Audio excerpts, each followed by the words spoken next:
Good morning, everybody, or afternoon. It's 1 o'clock Cheryl's time. It's 11 o'clock my time. We got both ends of the spectrum covered. Exactly. Hey, everybody. Cheryl, you have a great topic for discussion today. Go ahead and start. Yeah, it's the end of the year. We're into December. Do you even believe it? I feel like this year really flew. So many people are preparing for next year, and they are making goals and um meeting with coaches and figuring out like how to set up to have their best year ever, and you know joining groups and working together with people. Like, you have a group, an accountability group, and it's I think sometimes, at least for myself, I get a lot of head trash around the fact of maybe not doing things exactly the way I'm being taught, or not being able to complete everything, and thinking then that I'm just a failure if I don't. And so I had a big conversation with it in a group this morning, and I thought it would be neat to bring that to this forum this afternoon. I'm excited. And I think that you are not the only one that has that. Um, One of the things that you had brought up earlier was journaling. If somebody says, you need to wake up and do this regimen, and you look at that regimen and you're like, well, I can do this piece and I can do that piece. But then you're like, journaling, I don't know how to journal. I am not a journaler. I go into Davika's Wealthy Wednesday conversation, and she literally tells everybody they have to have a notebook because they need to set and write things down. And I don't write things down. In most classes or courses, I've never written down anything. Um, Unless it was, I don't even know, something would spark me. But when it comes to journaling, there are people who can write pages, and there's people who do it morning, evening, night, and then there's people who, like you brought up the gratitude journal, they need the prompts. Do you need a prompt? Do you need to create a daily prompt for yourself of this, this, and this? Or is it just a throw out and go do it? But I think really the big thing is one, does it even align, and can you kick it out? If you don't align with journaling and can't find how it fits for you, then it's not necessary to your morning. It's not necessary for you to get going. Now, the concept, right, is to free your mind. Mm, right. The concept around journaling is to let go and to be able to visualize and see what is standing there. Maybe that's you spending time in your calendar, because I know you, Cheryl. Your calendar is booked. And so you're looking at your calendar and you're plotting your day. That's probably your version of journaling. So you do check that off, but it doesn't look like it does on that other checklist. It's funny you say all that you just said, because these are things I didn't know until today, Mhm. because I brought it up, and I think a lot of us, we get things in our head and we don't have a place to discuss them because they sound a little silly. I mean, I don't know how to journal. Or, the people are, no, not many people would come forward and admit that. I am a massive note taker. I have notebooks on notebooks on notebooks on notebooks. And I love to take notes in meetings. I love to rewatch replays, stop things, write them down. I'm very meticulous when it comes to note taking. This 1 minute gratitude journal, it was great because it's short. I also have ADD, so things that are short for me that give me just a little blurb for the day were great. And this is a gratitude journal, so it helped me grasp the idea of being thankful. Here's another journal of mine. I literally nothing in it, because I get I get a little stuck on these big notebooks, where I see people that are writing out things like visualization, like you just spoke of, or affirmations, or thoughts for their day. I'm not somebody that has a whole lot of bad days. I'm very blessed that way. I'm never an angry person, or really mad. My days are pretty easy. I have some worries, and maybe those are something I can put down. But when someone said exactly what you had just said today, when they said, journaling is a place for you to write it down and kind of let it go so that you can free your mind and sleep better if you're a journaler at night, or have a better day if you're a journaler during the day. But I think that the one thing that I really learned about it is that there are no rules. Do what you need to do. Um, I work very closely with a coach who seems to have everything always together. And that's overwhelming a little bit, It's right? intimidating. It's intimidating when you see that she's on 50 classes a day and she's doing all this work, and she's got just everything buttoned up. And for me, it's like, if I miss a day, I'm a week behind. Like, miss 2 days, you're 2 weeks behind. It's like, geez, I can never catch up now.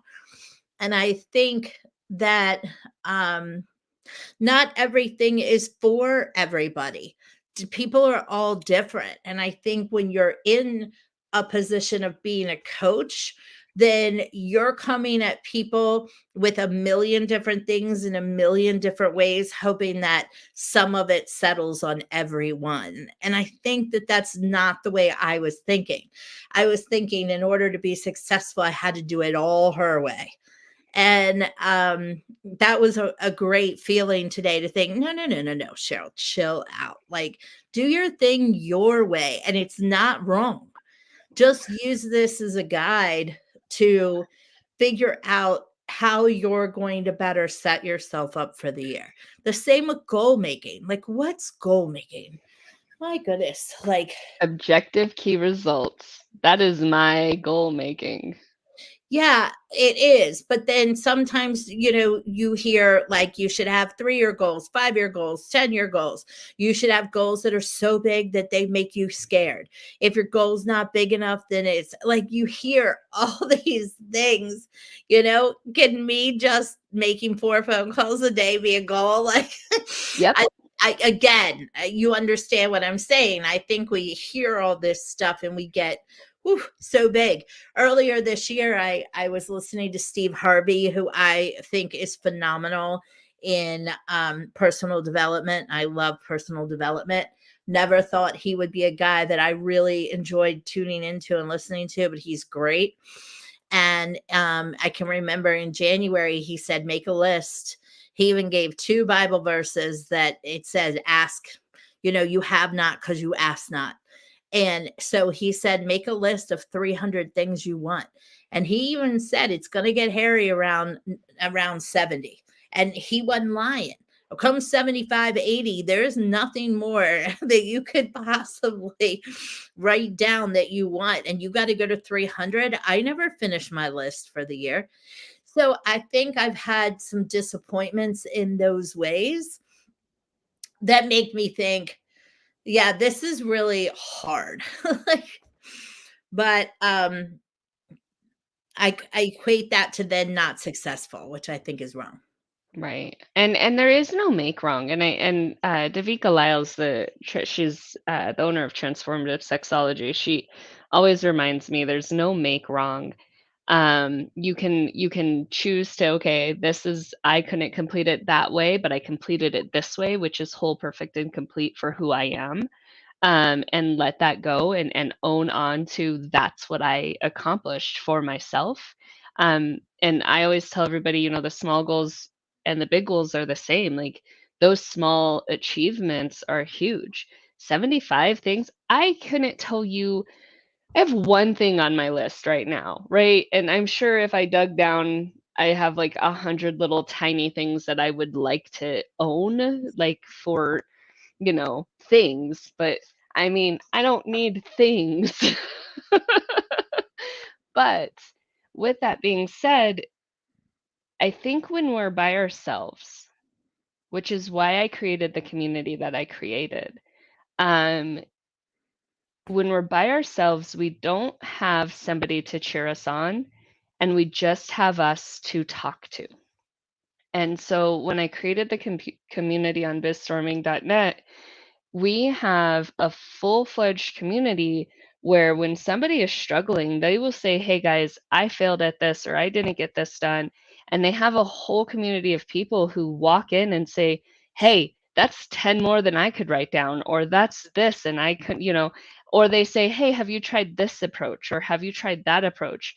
And that's what that's why one of the things that really had me not want to be a business coach.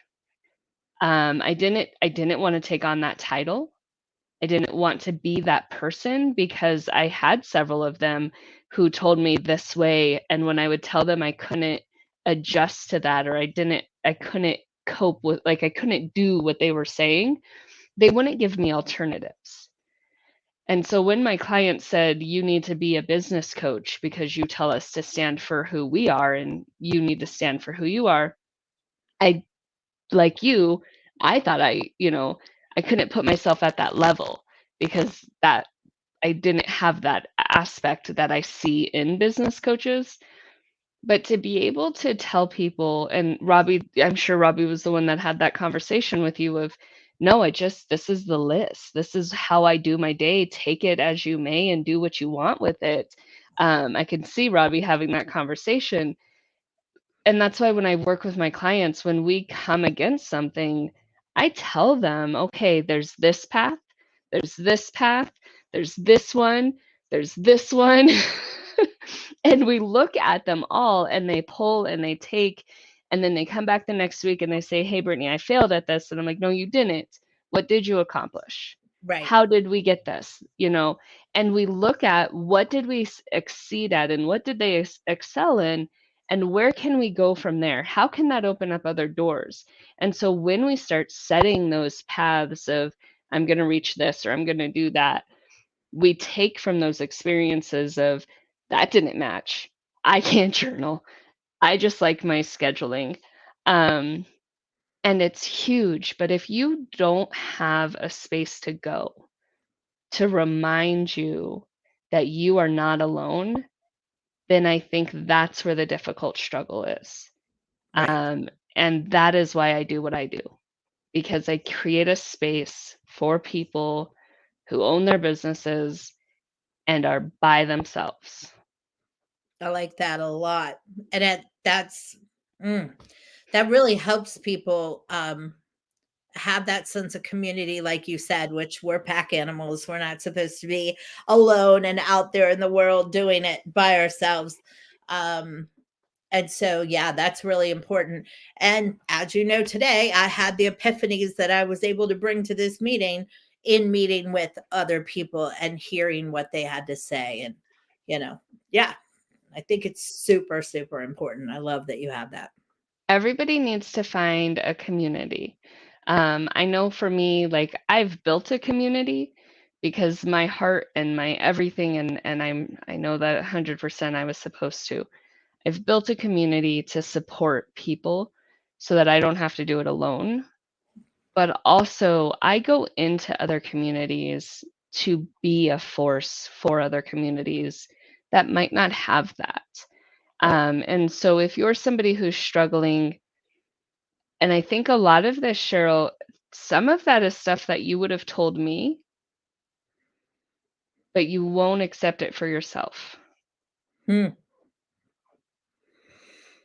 Oh, yeah. And there's times where right now, I have about 7 people yelling at me because there's things that I won't do or that I do differently that they're like, "If you were to have told me to do it that way, you wouldn't have." And so one of the things that I'm learning this week is that when you look at yourself on an aspect of how am I going to grade myself, look at yourself as if you were somebody different. Oh, because we're going to be overcritical of ourselves, but we are going to actually accept and love. And Cheryl, you accept and love everybody. I do.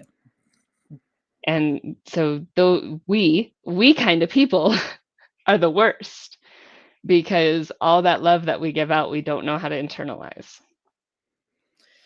That's really good stuff. And true. It's so true.